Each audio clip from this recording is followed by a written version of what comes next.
Hi అండి, welcome to మనందిని kitchen vlogs. ఎలా ఉన్నారండి? అందరూ బాగున్నారా? ఈ రోజు నేను ప్రిపేర్ చేయబోతున్నాను గోధుమ రవ్వ ఉప్మా. ఈ గోధుమ రవ్వ ఉప్మా చాలా టేస్టీగా ఉంటుందండి.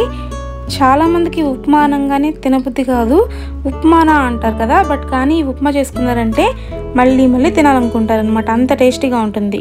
ఇప్పుడు స్టవ్ మీద ప్యాన్ పెట్టుకుని ప్యాన్ హీట్ అయినాక అందులో ఆయిల్ యాడ్ చేసుకోవాలి. ఆయిల్ హీట్ అయినాక ఇందులో తాలింపు దినుసులన్నీ యాడ్ చేసుకుని తాలింపు దినుసులు మంచిగా వేగినాక ఇందులో నేను ఇప్పుడు యాడ్ చేస్తున్నాను అల్లాన్ని తురుముకుని, ఆ తురుముకున్న అల్లాన్ని ఇందులో నేను యాడ్ చేసుకుంటున్నాను. అల్లం కూడా మంచిగా వేగాలండి. గోధుమ రవ్వ ఉప్మాలో నేను పెసరపప్పు కూడా యాడ్ చేద్దాం అనుకుంటున్నాను. సో దానికోసం నేను పెసరపప్పుని 15 మినిట్స్ ముందు నానపెట్టుకుని మంచిగా వాష్ చేసుకుని పక్కన పెట్టుకున్నాను. ఇందులో నేను ఇప్పుడు ఆనియన్స్ యాడ్ చేసుకున్నాను. నెక్స్ట్ పచ్చిమిర్చి కూడా యాడ్ చేసుకుందాము. పచ్చిమిర్చి నేను ఒక 6-7 యాడ్ చేసుకున్నానండి. నెక్స్ట్ కర్రీ లీవ్స్ కూడా, కరివేపాకును కూడా యాడ్ చేసుకుందాం. ఇవన్నీ మంచిగా మిక్స్ చేసేసుకోవాలి.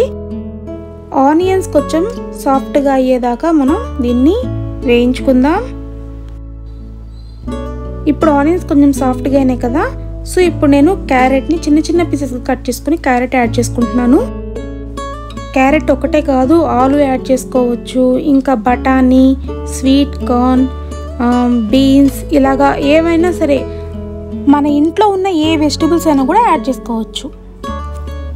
ఆనియన్స్, క్యారెట్ బాగా సాఫ్ట్గా అయ్యేదాకా మనం సిమ్లో పెట్టుకుని దీన్ని కుక్ చేసుకుందాము. అయితే నేను ఇప్పుడు ఇక్కడ పసుపు అలాగే 1 స్పూన్ కల్లుప్పు యాడ్ చేసుకున్నాను. ఇవి యాడ్ చేసుకోవడం వల్ల ఇవి కొంచెం సాఫ్ట్గా అవుతాయి అన్నమాట. సో ఇప్పుడు దీని మీద మూత పెట్టుకుని కుక్ చేసుకుందాం. క్యారెట్, ఆనియన్స్ బాగా సాఫ్ట్గా అయిపోయినాయి కాబట్టి ఇప్పుడు నేను ఒక టమాటా తీసుకుని చిన్న పీసెస్గా కట్ చేసుకుని యాడ్ చేసుకున్నాను. టమాటా సాఫ్ట్గా అయిపోయినాక మనం ఇందులో వాటర్ యాడ్ చేసుకోవాలండి. వాటర్ వచ్చి 1 కప్పు గోధుమ రవ్వకి 2.5 కప్పుల వాటర్ అనేది ఇందులో మనకి పడుతుంది.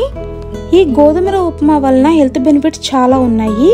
ఈ ఉప్మాని మనం నైట్ డిన్నర్ ప్లేస్లో తిన్నాము అంటే కనుక వెయిట్ లాస్ అవ్వాలి అనుకునే వారికి చాలా హెల్ప్ అవుతుంది. ఉప్మాలో ఓన్లీ ఆనియన్సే కాకుండా మన ఇంట్లో ఉన్న అన్ని రకాల వెజిటబుల్స్ని ఇందులో మనం ఇంక్లూడ్ చేసుకుని తినడం వలన అందులో ఉన్న పోషక విలువలన్నీ కూడా మనకి అందుతాయి.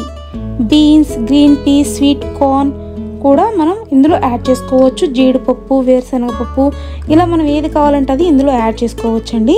ఇందులో పెసరపప్పుని నానబెట్టుకుని యాడ్ చేసుకోవడం వలన చాలా ప్రోటీన్స్ మనకి అందుతాయి. ప్రోటీన్స్తో పాటు ఎనర్జీ కూడా వస్తుంది పెసరపప్పుని మనం తీసుకోవడం వలన. ఎవరైతే మాకు ఉప్మా ఇష్టం లేదు అని అంటారో వాళ్ళకు ఒక్కసారి మీరు ఈ ఉప్మాని ఇలా ట్రై చేసి తినిపించి చూడండి. నెక్స్ట్ నుంచి మళ్ళీ కావాలి, చాలా టేస్టీగా చేసావని అంటారు. ఒకసారి మీరందరూ కూడా డెఫినెట్గా ట్రై చేసి మీకు ఎలా వచ్చిందో, ఈ ఉప్మా టేస్టీగా కుదిరిందో లేదో నాకు కామెంట్ సెక్షన్లో కామెంట్ చేసి చెప్పండి. ఒకవేళ పెసరపప్పుని ముందుగా నానపెట్టుకోకపోతే మనం వాటర్ యాడ్ చేసుకున్న వెంటనే పెసరపప్పును కూడా ఇందులో యాడ్ చేసేసుకోవచ్చండి. ఏం ప్రాబ్లం లేదు. మనకి ఉప్మాతో పాటు పెసరపప్పు కూడా చక్కగా సాఫ్ట్గా కుక్ అయిపోతుంది. ఇప్పుడు మనం పెసరపప్పుని యాడ్ చేసుకుని కుక్ చేసుకున్నాం కదా. ఇప్పుడు ఇందులోనే గోధుమ రవ్వను కూడా నేను యాడ్ చేసుకుంటున్నాను. గోధుమ రవ్వ యాడ్ చేసుకుని ఉప్పు ఒక్కసారి మనం సరిపోయిందో లేదో టెస్ట్ చేసుకుని మూత పెట్టుకుని కుక్ చేసేసుకుందాం. ఉప్మా రెడీ అయిపోయినాక ఇందులో కొంచెం కొత్తిమీర యాడ్ చేసుకుని మిక్స్ చేసుకుందాం. ఇంతే, చాలా సింపుల్గా మన ఉప్మా అనేది రెడీ అయిపోతుందండి. ఇలా చేసుకుని మీరు కూడా డెఫినెట్గా ట్రై చేయండి, టేస్టీగా ఉంటుంది. మీకు కనుక ఈ వీడియో నచ్చిందా? ఒకవేళ నచ్చితే కనుక లైక్ చేయండి, షేర్ చేయండి, కామెంట్ చేయండి, అలాగే ఛానల్ సబ్స్క్రైబ్ కూడా చేసుకోండి. Thanks for watching. అనదర్ వీడియోతో మళ్ళీ కలుద్దాం. బాయ్.